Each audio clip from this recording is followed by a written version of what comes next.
Sim, meu nome completo sou Piano Jantar Wash. Nasci no dia 1 de abril de 1977, dia da mentira. E tenho 45 anos de idade. Eu nasci em Caorabassa. Caorabassa é um distrito que está na província de Tete. Nasci lá em 77, como eu disse. É uma vila chamada Songo, que está no distrito de Caorabassa. Nasci lá em 77. Tive a minha infância até em 1996. Saí em 96 para vir estudar na província de Manica, onde vim fazer o meu ensino secundário, a 10ª classe. E fiquei em 96 até 97, até 98. Terminei o ensino geral, que é a 12ª. Isso na província ainda de Manica, na escola secundária da Jequá, que faz fronteira com a República do Zimbábue.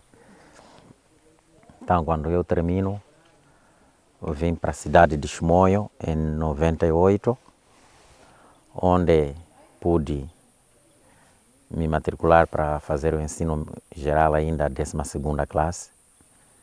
Então, terminado a 12ª em 98, concorri para um instituto que é ensino profissional. Esse instituto chama-se Instituto Nacional de Planeamento Físico, na altura chamava-se assim. E concorri em 98, fui admitido, e o instituto só estava baseado na capital do país, Maputo. Então, daí fui a Maputo em 1999. Então, fiz o Instituto 99 até 2099, 2000 e 2001. Em 2002 terminei. E em 2004 apanhei o primeiro meu emprego para trabalhar num centro de desenvolvimento sustentável ligado a recursos naturais, ainda na província de Manica.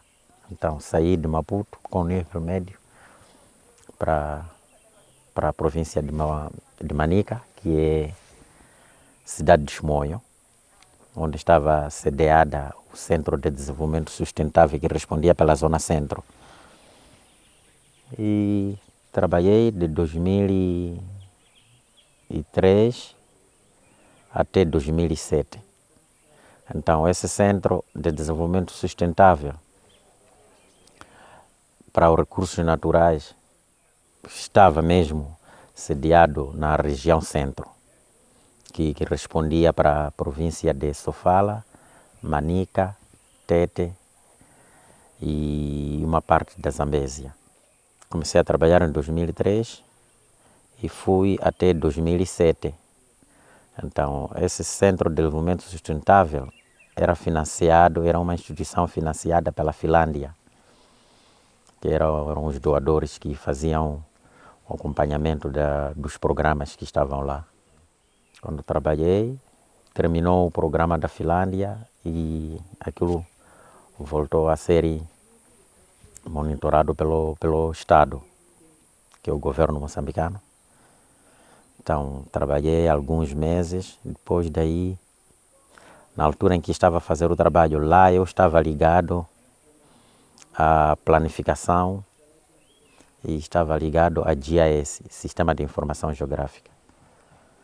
Também tive mais aproveitamento, tratando-se de um centro que estava na região centro. Nós estávamos ligados à questão de exploração de recursos naturais, mas na parte do garimpo. Então, tive um treinamento ligado a garimpo, em que entrávamos nas zonas onde se explorava esse recurso minério, que era o ouro, então, de forma não sustentável. Então, tive a obrigação de fazer capacitações nas comunidades, explicar às comunidades quando estão a explorar esse tipo de recurso, devem explorar sustentavelmente para evitar poluições com os rios. Por se tratar da região centro, e Sofala está na região centro, então nós viemos fazer um trabalho aqui no distrito de Gorongosa, porque havia também atividade do garimpo em grande escala e era garimpo artesanal. Quando viemos fazer esse trabalho, por se tratar do garimpo artesanal e estava-se a correr risco de poluir todas aquelas bacias que dão acesso ao Parque Nacional de Gorongosa. Então tivemos essa obrigação de fazermos o trabalho ao corredor na zona tampão do parque. Na altura eu nem conhecia o parque. Quando é que é a sua primeira experiência com o parque? Em 2006. Até então não tinha ouvido Não falar? tinha ouvido, só ouvia nas histórias, como quando estava a estudar, que existe um parque nacional de Gorongosa que está sediado na província de Sofala. O que é que lhe contavam sobre o parque? Qual era Que a era história que era contada? era uma área de conservação e pronto, tem animais. Então a minha ideia era aquela que se tem animais selvagens, talvez faz-se caça e come-se carne de caça lá. Então era a ideia que eu tinha. Eu fui ver que o parque, porque como eu estava naquela expectativa que é um lugar em que tem animais, mas faz-se a caça e come-se carne de caça. Então, mas a realidade não é essa. Claro que é um parque nacional, mas é uma área de conservação total, em que nada pode se explorar para consumo, talvez fazer caça para o consumo. Em 2006, quando vim fazer o trabalho no corredor, que é chamado Zona Tampão atualmente, viemos fazer esse trabalho não com o intuito de que, porque é parque, viemos trabalhar porque existiam zonas em que fazia-se atividade do garimpo. Então, quando estávamos a fazer esse trabalho, então fazíamos trabalho nas comunidades. Então, as comunidades que disseram que essas bacias dão acesso a um Parque Nacional de Gorongosa, que é essa mata que vocês estão a ver. Então, eles estavam na vizinhança, no limite. Então, daí, quando fizemos o trabalho, depois de terminar esse estudo que estávamos a fazer, é quando, em 2006 isso, aliás, 2007 queria dizer. Então, é quando, depois de terminar o estudo, tínhamos que fazer a apresentação. Então, é aí onde envolvemos todos, os próprios garimpeiros, representantes da atividade do garimpo, convidamos as estruturas do governo, que é a administração local, e também convidamos a entidade do parque, a direção do parque, para fazerem parte, para nós fazermos a apresentação do tal estudo de mineração artesanal no corredor do parque. Então, é aí onde eu, como participei ativamente nesse estudo, é onde fiz a apresentação. Quando fiz a apresentação, nos finais quase de 2007, quando os colegas que estavam em a dianteira a gerirem a direção do Parque Nacional de Gorongosa gostaram da apresentação, convidaram-nos para depois visitarmos o parque. Entramos, visitamos o parque. Quando saímos de visitar o parque, ficaram com as nossas identidades e daí convidaram-me para me juntar à equipe do parque. É aí onde comecei a conhecer o parque. Isso em 2008, quando fui convidado para me juntar com a equipe do parque. Iniciei com as funções de relações com comunidades que estão dentro do parque, relações com comunidades que estão na zona tampão. Isso por quê? Porque considerando que é uma área de conservação, então os guardiões dessa área de conservação são essas comunidades. Então deram-me essa obrigação por me avaliarem, me verem que eu tinha essas capacidades de interagir-se com as pessoas da comunidade e iniciei com esse trabalho de relações com comunidades. E os desafios eram mesmo vastos, porque quando eu entrei no parque, pensei que fosse uma área, claro que é uma área de conservação total, mas não esperei que vivessem pessoas dentro de uma área de conservação, em que a coabitação entre o homem e o animal, a viverem, a partilharem o mesmo espaço. Então, um dos primeiros desafios foi esse que eu tive de mostrar àquelas comunidades que estão dentro do parque o quanto risco elas passam por estarem a viver dentro de uma área de conservação, que já estavam lá a viver já há bastantes anos. Antes da criação do Parque Nacional de Gorongosa, essas comunidades já existiam lá dentro do parque. Então, um dos primeiros desafios foi esse de convencê-los a viverem numa zona tampão, que é zona de amortecimento, é zona em que as comunidades praticam as suas atividades com espontânea livre vontade, sem nenhum impedimento. E de 2008 até agora, mudou muita coisa? Eu acredito que mudou muita coisa, porque tínhamos comunidades, principalmente na zona norte do parque, tínhamos muitas comunidades que estavam dentro do parque. E essas comunidades saíram para a zona tampão. Então esse foi um ganho que, pelos trabalhos feitos, trouxe-nos resultados. Então as comunidades convenceram-se, viram, perceberam que viveram numa zona de conservação sempre há esse risco e acabaram aceitando sair para a zona tampão e beneficiando-se daqueles que são direitos que elas devem ter dadas pelo parque.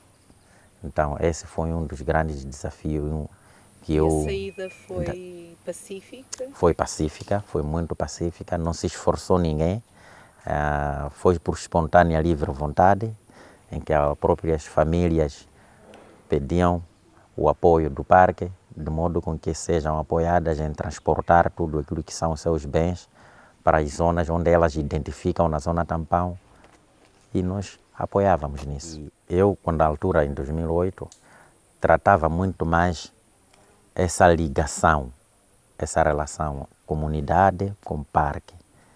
Então, é aí onde eu estava a perceber, porque a comunidade também explicava quais são as dificuldades, o porquê a permanência deles dentro de uma área de conservação. Primeiro, era um lugar em que servia de segurança para eles, era refúgio por causa da guerra. Segundo, dentro da área de conservação do parque, tem terras férteis. Então, a prática da agricultura lá era muito produtiva. Terceiro, elas foram as primeiras antes dos limites do parque. Então, contando esses desafios todos, e onde vem-se sair um número muito elevado de famílias que viviam dentro de uma área de conservação para fora, com base naquilo que nós vínhamos já assistindo, já foi um grande ganho. Sim, sim. Então, os desafios eram muito mais esses. Sim. Quais são os desafios hoje? Hoje, os desafios é respondermos aquilo que são as necessidades básicas da população. A população quer saúde, quer agricultura, quer água. Então, dando essas necessidades básicas a essas comunidades que dentro do parque não conseguiam ter essas necessidades. Mas já na zona tampão, o parque oferecer essas necessidades é uma grande valia para o próprio parque e é uma grande valia também para as próprias comunidades. Então, isso mostrou-me que há essa mudança, há essa diferença. O ontem e o hoje já há mais ou menos essa diferença. De antes chorava-se muito, mas agora já o tipo de situação já do próprio conflito reduziu drasticamente.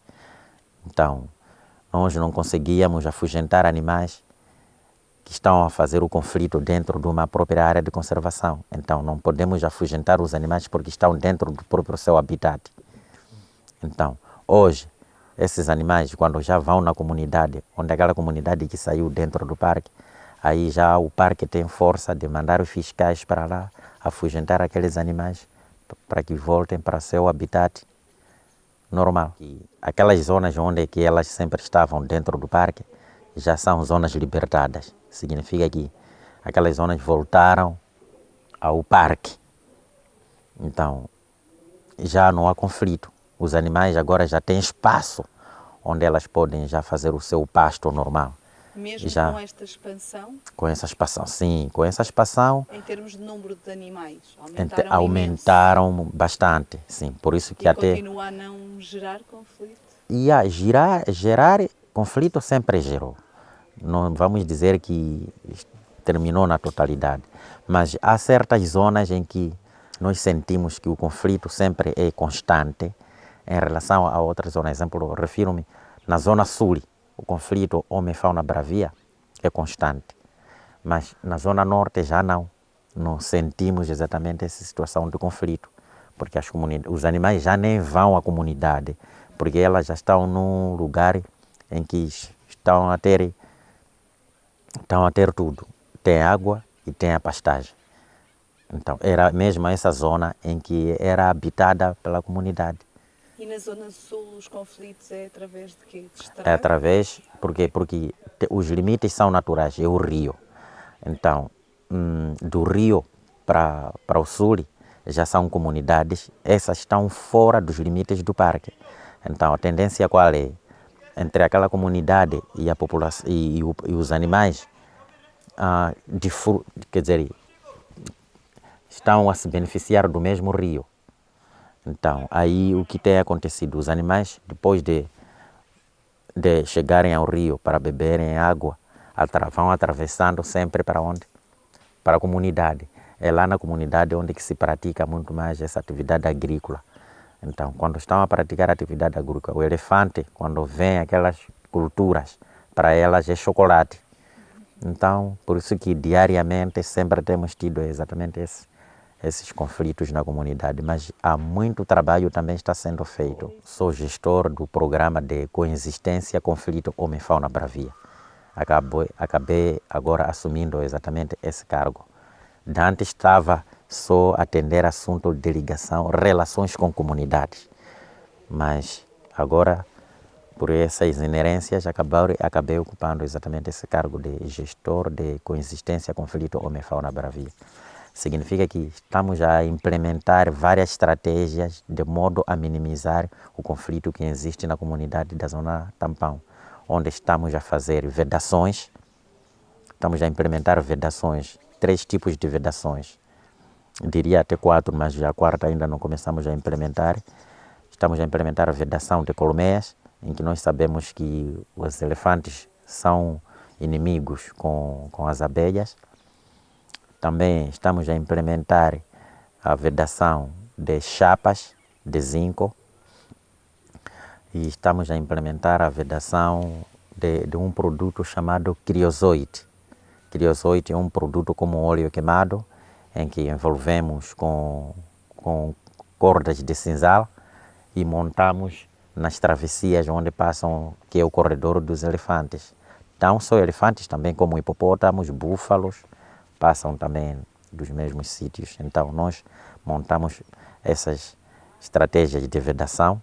Os elefantes, quando atravessam para a comunidade, as comunidades constroem celeiros tradicionais para conservar os seus produtos depois da colheita. Então, que é fácil de destruição de um elefante. O elefante, quando sente o cheiro, destrói aquele celeiro e consome os cereais da comunidade. Então, o que nós temos feito é construir um celeiro resiliente, com que é prova da destruição do elefante. Então, são celeiros melhorados que nós estamos a fazer em troca daquelas famílias em que são destruídas celeiros tradicionais por elefantes. Então, essa é uma das estratégias que nós estamos a implementar na comunidade. E também treinamos as comunidades para o afugentamento. Essa chamada que eu acabei de receber agora é de um dos gestores também, que está ligado a fiscais do parque, mas na área de afugentamento dos elefantes.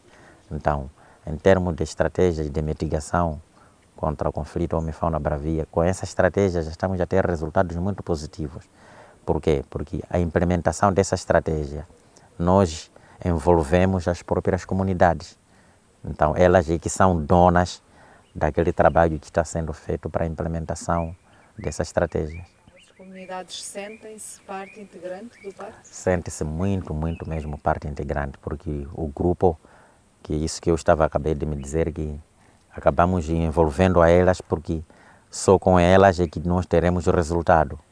Não poderíamos ter que envolver umas pessoas de uma outra região para vir implementar essa estratégia lá e deixar as pessoas da comunidade. Então, estamos a envolver a elas a fazerem parte do trabalho. E sentem-se já seguras e sentem-se mudadas, porque tem mulheres, envolvemos mais mulheres também que homens. E não separamos em termos do peso do trabalho, o que faz o homem, a mulher também pode fazer. Então, elas estão lá, estão a fazer essa atividade e os resultados já vêm. Antes, quando havia esse conflito, os animais, quando atravessavam, destruíam culturas, as comunidades não conseguiam colher a 100%. Mas já com essas estratégias, a comunidade consegue colher a 100%, até praticam a segunda época de culturas. Há certas culturas já admitem, como se por ser um corredor do rio, que são zonas baixas, então as comunidades acabam praticando a segunda época de algumas culturas. Se pudesse para contar a história do Parque Nacional de Gorongosa, eu acho que do parque aprendi muito, porque é um povo que aceita a mudança. E é um povo que está numa pobreza.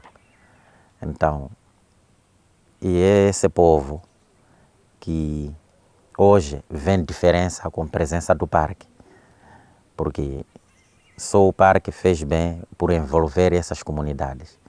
E a partir do envolvimento do parque envolver as comunidades sentiram-se também donas do próprio parque.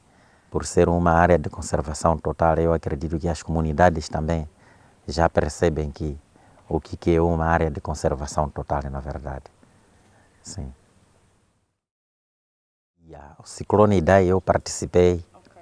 O parque ajudou muito, apesar de que o parque também sofreu. Há muitos animais que nós perdemos na altura do Idai. Então, as comunidades, essas que estou a referir e que estão no corredor do Pungue, ficaram muito envolvidas. Houveram muitos danos humanos, destruição de muitas casas, muitas culturas, mas o parque teve muito apoio de outros parceiros, porque só devia ser com o próprio parque mesmo, porque é o próprio parque que conhece essas comunidades que estão na sua vizinhança. Então, apoiamos naquilo que podíamos em relação a essas comunidades. Não só das comunidades, mas também dos próprios trabalhadores que fazem parte do Parque Nacional de Gorongosa. Foram apoiadas em relação àquilo que foram os danos feitos pelo Ciclone Idai. Sim, eu participei muito nessa ajuda, participei ativamente. Sim.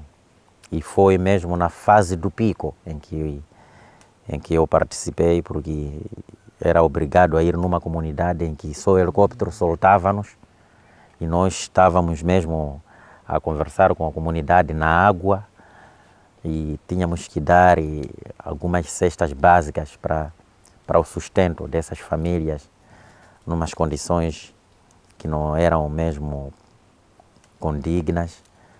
Então, mas foi triste aquilo. Foi uma situação muito triste.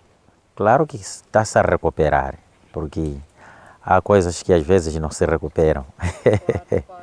Sim, então, mas daquilo que nós achamos que há certas coisas que deviam ser recuperadas, foram estão sendo recuperadas paulatinamente.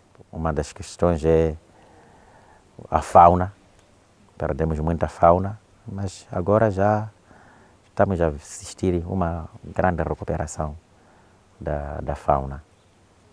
E aquelas comunidades que estão mesmo em corredor, muitas perderam casas, mas quando nós voltamos hoje para a comunidade, as comunidades já estão a construir novas casas, já com uma noção que quando é com ciclone, a casa já tem que ser um pouco consistente, resiliente, para evitar os próximos danos, próximos ciclones, com que as casas não sejam destruídas. Então, as pessoas já têm uma noção de que o que um ciclone exatamente faz. O parque é um benefício para as pessoas aqui? Elas veem-no como algo positivo? Eu vejo que algo positivo vê-se, porque antes, se formos a ver em várias comunidades, até que não tinham muitas assistências, como a parte de saúde. Antes era só talvez uma brigada móvel numa comunidade, mas agora já houve necessidade de se construir postos de socorro em algumas comunidades, em que já temos lá um assistente a tempo inteiro para atender as pessoas da comunidade, que chamamos de agentes elementares, agente polivalente elementar, uma coisa qualquer, se a memória não me foge, ligado à saúde. Mas também o parque está a ajudar na educação, onde constrói escolas, apoia em treinar promotores para que divulguem exatamente a mensagem de conservação na comunidade. Também na parte de desenvolvimento sustentável existem atividades de geração de renda para as comunidades, em que as comunidades, uma das atividades, até posso explicar mesmo, é a apicultura, exemplo. São identificadas certas pessoas na comunidade em que essas pessoas hoje já notam diferença, o ontem e o hoje. Conseguem ter colmeias, ser atribuídas colmeias, produzirem o mel e venderem para o próprio parque.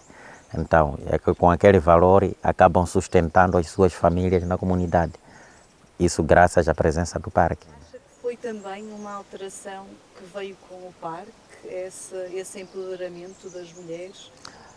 Sim, veio com o parque, porque nós aqui dentro do parque também sempre lutamos para isso.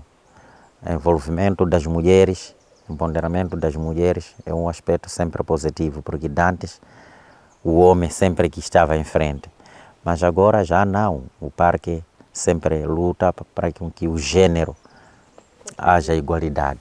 Exatamente. Então, esse aspecto, eu vejo que o parque tem muita força em relação a essa questão. E as comunidades aceitaram? Aceitam bem, aceitam muito mesmo. Elas já sempre agradecem esse envolvimento, porque elas próprias comunidades, os homens é que sentiam-se que a mulher não pode ter o poder. Sim, a mulher era especificamente só para atender assunto de machamba e casa, mas há certas atividades a mulher não era envolvida. E hoje já não é assim. Hoje o que está a fazer o homem, a mulher também está a fazer. Esse programa de implementação de estratégia de mitigação, a montagem das vedações. O homem está a montar a vedação de uma colmeia, a mulher também está a montar a vedação de colmeia. Às vezes até a mulher é mais ativa que o próprio homem. Por ali, 2019, 2020, já estávamos a iniciar com esse envolvimento das mulheres. O que é que significa para si o Parque Nacional da Gorongosa?